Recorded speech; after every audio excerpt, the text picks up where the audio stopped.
मैं जावेद इकबाल आप तमाम सामीन नाज़रीन का उर्दू शाहीन एकेडमी में खैर मकदम करता हूँ।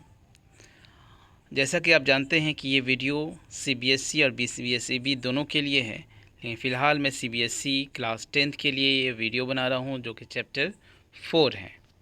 इसके राइटर मुंशी प्रेमचंद हैं। पहले हम मुंशी प्रेमचंद को पढ़ लेते हैं। आपको पता है मुंशी प्रेमचंद ही वो एक शख्सियत हैं जिसने कि तरक्की पसंद तहरीक जो लखनऊ में मुनाकिद हुआ था उसकी सदारत इन्होंने की थी। तो मुंशी प्रेमचंद, इनकी पैदाइश 1880 और वफ़ात 1936 में हुई।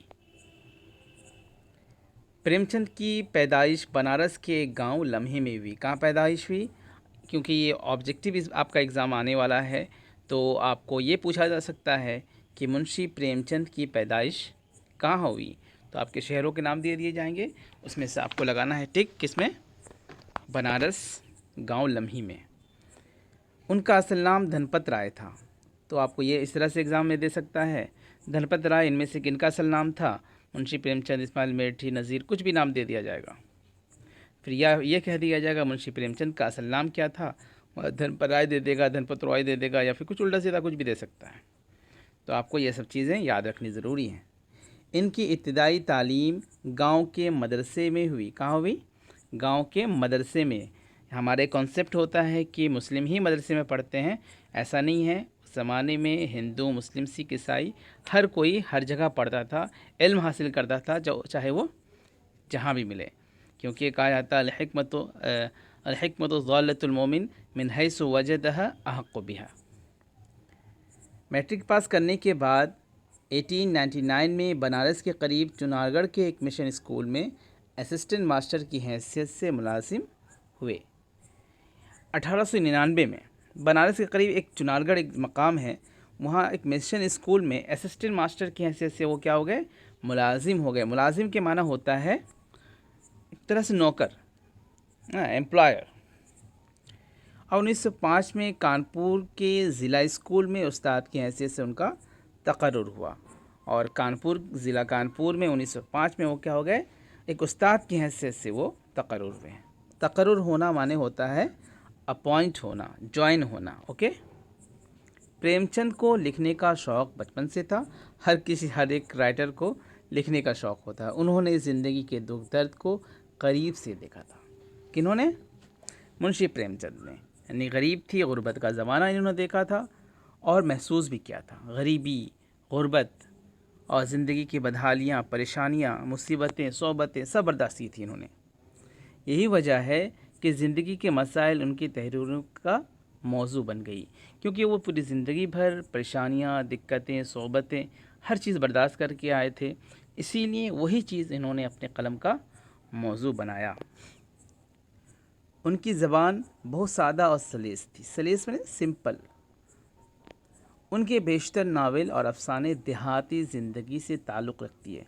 ये भी एक क्वेश्चन बन जाता है कि मुंशी प्रेमचंद के बेशतर नावल अफसाने का ताल्लुक़ किससे है? तो देहाती ज़िंदगी से।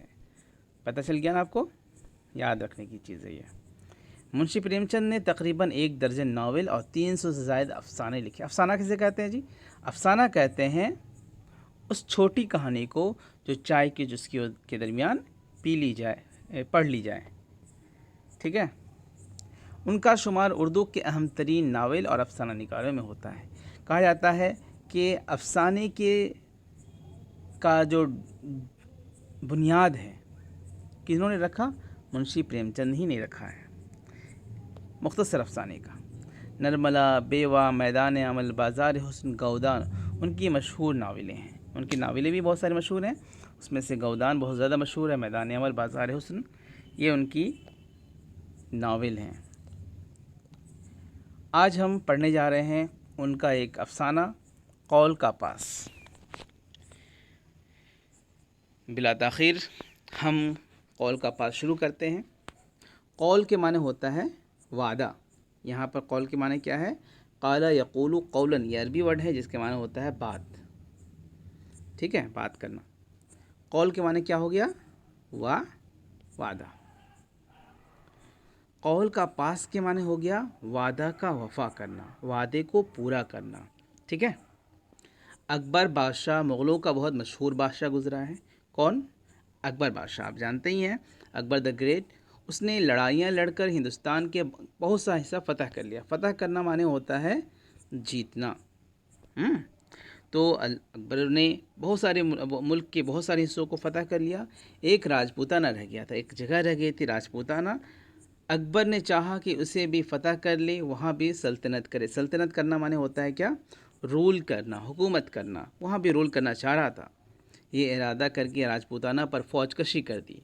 फ़ौज कशी करना माने होता है हमला करना, हमला करना। उन्होंने राजपूताना पर हमला कर दी। राजपूताना अपना मुल्क, मुल्क की जमा क्या होती है? ये वर्ड आता है एग्ज़ाम में, ममालिक। तो अपना मुल्क बचाने के लिए लड़े तो बहुत बहादुरी से, मगर आखिरकार उनके पाँव उखड़ गए। पाँव उखड़ना माने होता है हार जाना। तो लड़े बहादुरी से, लेकिन आखिरकार राजपूताना क्या हो गई? हार गई, शिकस्त खा गई। राजपूतों का सरदार राणा प्रताप सिंह अपने बाल बच्चों को लेकर किसी जंगल में जा छुपा। कहाँ छुप गया? जंगल में जा छुपा। राजपूतों के एक सरदार का नाम रघुपत था। एक सरदार के क्या नाम था? रघुपत था। ये बड़ा बहादुर और जरी था। जरी कहते हैं बहादुर और अपने वादे का पक्का। उसने कुछ लोग अपनी फ़ौज में दाखिल कर लिए थे और उनके साथ लेकर लड़ा करता था। कुछ लोगों को अपने फ़ौज में दाखिल कर लिया और अकबर के ख़िलाफ़ वो जहाँ कहीं मिलता मुहाज़ खड़ा कर देता, लड़ता। उसने बहादुरी में ऐसा नाम पैदा किया था कि बड़े बड़े मुग़ल उसका नाम सुनकर घबरा जाते थे। बड़े बड़े मुग़ल भी उनका नाम सुनकर घबरा जाते थे कि रघुपत इतना बहादुर और जरी एक शख्स गुजरा। अकबर के सिपाहियों ने बड़ी कोशिश की कि किसी तरह उसको पकड़ ले और एक जगह कब रहता जो उसे पकड़ सकते हैं।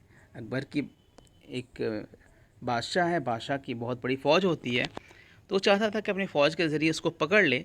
लेकिन ये रघुपत एक जगह रहता ही नहीं था कि इसको पकड़ सके आसानी से। रघुपत सिंह की एक बीवी थी और एक इकलौता बेटा। जब वो अपने दुश्मनों से लड़ने को घर से निकला था तो उसका बेटा बहुत बीमार था। उसका बेटा क्या था? बीमार था। लेकिन उसने ये न तो अपने बेटे बीमार बच्चे का ख्याल किया, ना बीवी का। यानी कि उसका एक मकसद था, एक धुन था कि अकबर को हराना है। तो इस ख्याल में, इस धुन के आगे ना अपने बच्चे का ख्याल किया, ना अपनी बीवी का।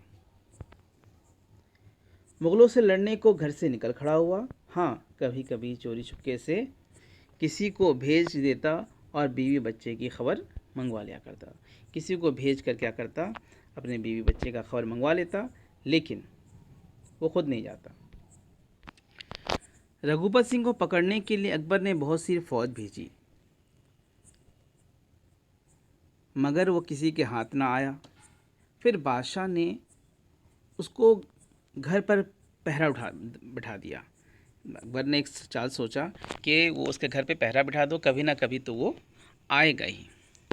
अकबर का ख्याल था किसी ना किसी दिन रघुपत सिंह अपने बाल बच्चे से मिलने ज़रूर घर आएगा। बस उसी दिन सिपाही उसको पकड़ लेंगे। इधर किसी ने रघुपत सिंह को खबर कर दी कि तेरा बेटा घड़ी दो घड़ी का मेहमान है, चल कर उसे देख ले। अकबर ने चाल खेली और ये रघुपत उसमें फंस गया। ये सुनकर रघुपत सिंह बहुत घबराया। सूरज डूब रहा था। जंगल में सफ़र करने का वक्त तो नहीं था, मगर रघुपत ने सोचा कि अगर मैंने ज़रा भी देर की तो शायद मैं लड़की की सूरत भी ना देख सकूं। इसी वक्त चलना चाहिए, यानी कि जो भी हो देखा जाएगा, लेकिन अगर मैं लेट किया तो बेटा हाथ से चला जाएगा, चेहरा भी ना देख पाऊँगा। रघुपत सिंह उसी वक्त चलने को तैयार हो गया। जब वो रघुपत सिंह घर पहुंचा तो दरवाजे पर अकबर बादशाह के सिपाहियों ने उस पर एक पहरेदार ने कहा, बादशाह का हुक्म है, तुम जहां मिलो पकड़ लिए जाओ। रघुपत सिंह ने कहा, मेरा लड़का मर रहा है, उसे देखने आया हूँ, ज़रा देर के लिए मुझे अंदर चला जाने दो। क्या बोलता है? मुझे अपने बेटे को देखने दो, वो मर रहा है। अगर मुझे यहाँ से लेके चले जाओगे तो मैं अपने बेटे को देख ना सकूँगा। अभी देख कर लौट आता हूँ, इस वक्त जो जी चाहे कर लेना, मैं राजपूत हूँ, झूठ हरगिज़ ना बोलूँगा। तो क्या कहता है कि मैं राजपूत हूँ, झूठ हरगिज़ नहीं बोलूँगा, मुझे अपने बेटे को मिलने दो। उस पहरेदार ने सिपाही ने कहा, देख आओ।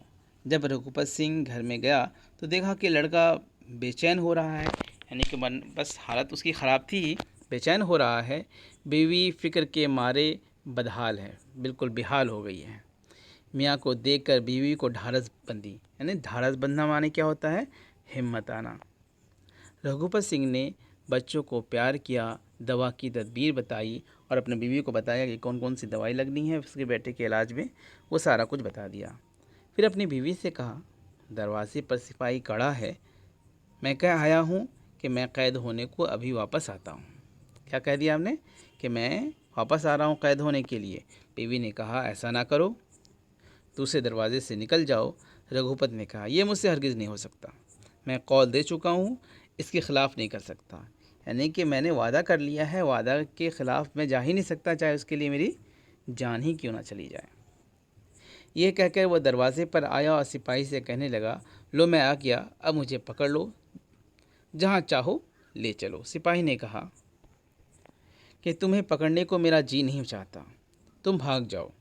रघुपत ने कहा, बहुत बेहतर, तुमने इस वक्त मेरी मदद की है, जब तुम पर बुरा वक्त आएगा तो मैं भी तुम्हारी मदद करूंगा। ये कहकर रघुपत आगे बढ़ा और गायब हो गया जंगलों में।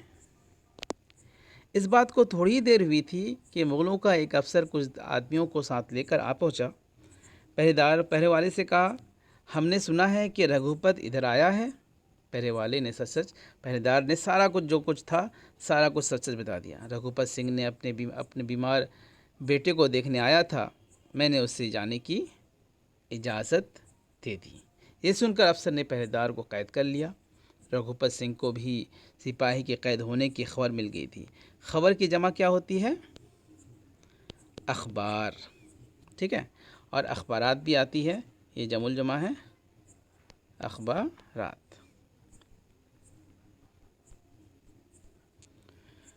वो उसी वक्त वापस आया और आकर मुग़ल अफसर के पास खड़ा हो गया और कहा, मैं रघुपत हूँ, मैं वापस आ गया, मुझे पकड़ लो, इस बेगुनाह कैदी को छोड़ दो। जब अगर रघुपत ने सुना कि उसी की वजह से उस सिपाही को पकड़ लिया गया है, तो वापस आता है और अफसर के सामने कहता है कि मुझे पकड़ लिया जाए और इस बेगुनाह सिपाही को आज़ाद कर दिया जाए।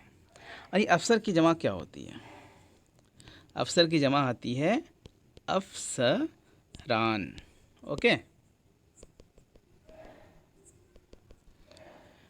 अफसर ने रघुपत को पकड़ लिया और कैद खाने में डाल दिया, लेकिन सिपाही को ना छोड़ा। अफसर ने दोनों को कत्ल करने का हुक्म दे दिया। अब ये होता है हुक्म, हुक्म जानते हैं, ऑर्डर को कहते हैं। हुक्म की जमा क्या होती है, अहकाम। ओके,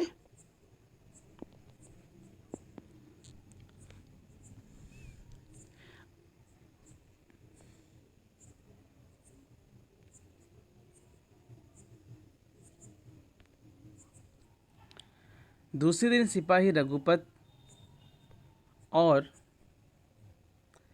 पहरेदार को मैदान में लाए कि उनको कत्ल कर दिया जाए। दोनों के हाथ पैर बंधे हुए थे।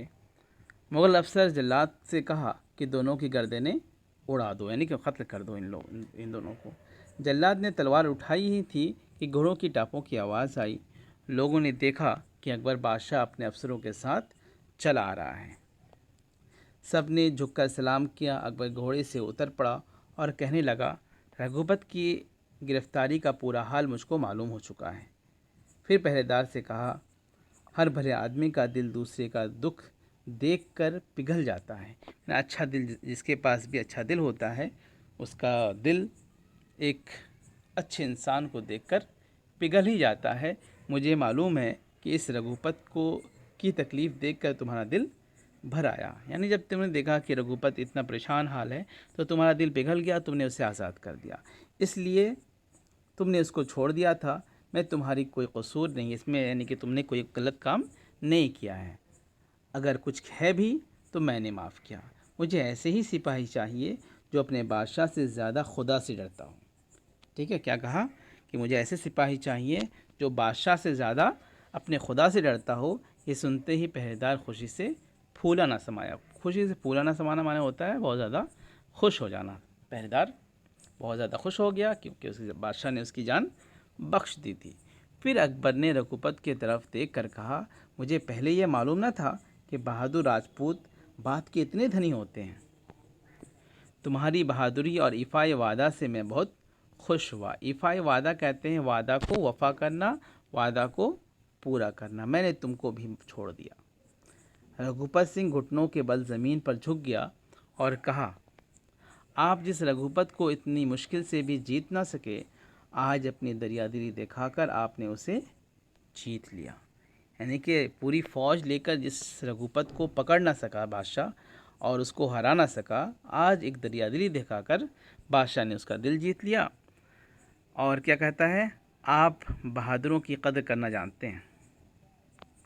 आप बहादुरों की वक़्त करना जानते हैं, यानी कदर करना जानते हैं। अब मैं कभी आपका दुश्मन होकर तलवार ना उठाऊंगा, यानी कभी आपके ख़िलाफ़ नहीं करूंगा। जो आदमी अपने वादे के पक्के होते हैं और सच्चाई पर जमे रहते हैं, दूसरों के दुख में मदद करते हैं, खुदा हमेशा उसकी मदद करता है। ये बहुत पॉइंट है, गौर करने की बात है। जब कोई बंदा किसी की हेल्प करता है तो अल्लाह ताला भी उसकी क्या करता है, हेल्प करता है ना। इसके राइटर कौन थे, मुंशी प्रेमचंद थे। अब यहाँ क्वेश्चन आंसर है। अकबर किस ख़ानदान का बादशाह था, सब जानते हैं, मुग़ल ख़ानदान का बादशाह था। राजपूतों के इस सरदार का नाम क्या था और वो जंगल में क्यों छुपा। तो यहाँ पर रघुपत भी था और राजपूताना भी था। ठीक है, तो यहाँ पर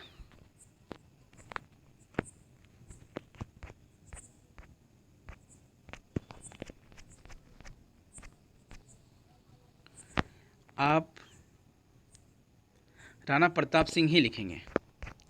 क्या लिखेंगे, राणा प्रताप। राजपूतों के सरदार का नाम क्या था, राणा प्रताप था। वो जंगल में क्यों छुप गया कि अकबर बादशाह ने जब उसकी उसकी ममलिकत पर फौजकशी की तो वो हार कर जंगलों में जा छिपा। नंबर 3 में है, रघुपत ने पहरेदार की मदद किस तरह की। रघुपत को जब यह खबर हुई कि पहरेदार उसी की वजह से कैद हो गया है, तो अपनी जान की परवाह ना करते हुए सिपाही अफसर को अपने आप को सुपर्द कर देता है। इस तरह से रघुपत ने पहरेदार की मदद की। नंबर 4 में पूछा जा रहा है, अकबर रघुपत की किस बात से मुतासिर हुआ, इम्प्रेस हुआ। अकबर रघुपत की किस बात से, तो इसका जवाब ये होगा कि अकबर रघुपत के ईफ़ाए वादा के पूरा करने से खुश हुआ और दोनों को, सिपाही और रघुपत दोनों को आज़ाद कर दिया। नंबर 5 में पूछा जा रहा है, अकबर ने रघुपत का दिल किस तरह जीत लिया। तो अकबर ने रघुपत का दिल कैसे जीता, दरियादिली दिखाकर, उसको माफ़ कर कर जीत लिया। ठीक है, अब यहाँ आता है जुमले बनाने के लिए। नीचे लिखे हुए लफ्ज़ों से जुमले बनाइए, आपका ये काम है, हाँ कर लीजिएगा। अब यहाँ आता है मुज़क्कर मुअन्नस। सब जानते हैं बादशाह का क्या होगा, मलिका होगा, घोड़ा का घोड़ी, लड़का का लड़की, औरत का मर्द, बेटी का बेटा। और यहाँ मुहावरे हैं, मुहावरे को जुमलों में इस्तेमाल करना है। और उसके बाद है मुतज़ाद, सच्चाई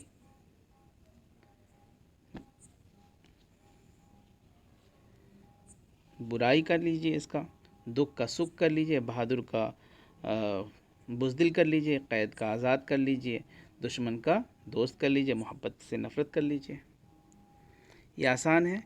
और सबसे लास्ट में मैं आप सबसे दरख्वास्त करता हूँ कि आप लोग ज़रूर इस चैनल को सब्सक्राइब करें, लाइक करें और शेयर करें, ताकि आप के जितने भी दोस्त हैं जो CBSE का एग्ज़ाम देना चाहते हैं, उन सभी को ये वीडियो मिल सके और वो इस्तिफ़ादा कर सकें। अस्सलाम।